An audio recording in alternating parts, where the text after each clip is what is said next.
Adamı en çok xatirələr ağladır. En çok geçen ömrün xatirə olduğunu anladığında dəli olursan. Qayıtmayacaq bilirsən.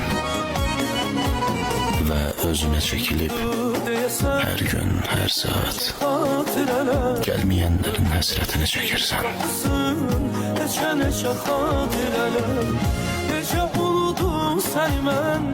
Ara baxsam görünür, qapı xatirələr, köşə xatirələr, necə unudum səni mən. Daha hiçbir şey değiştirə bilmir yaşamı.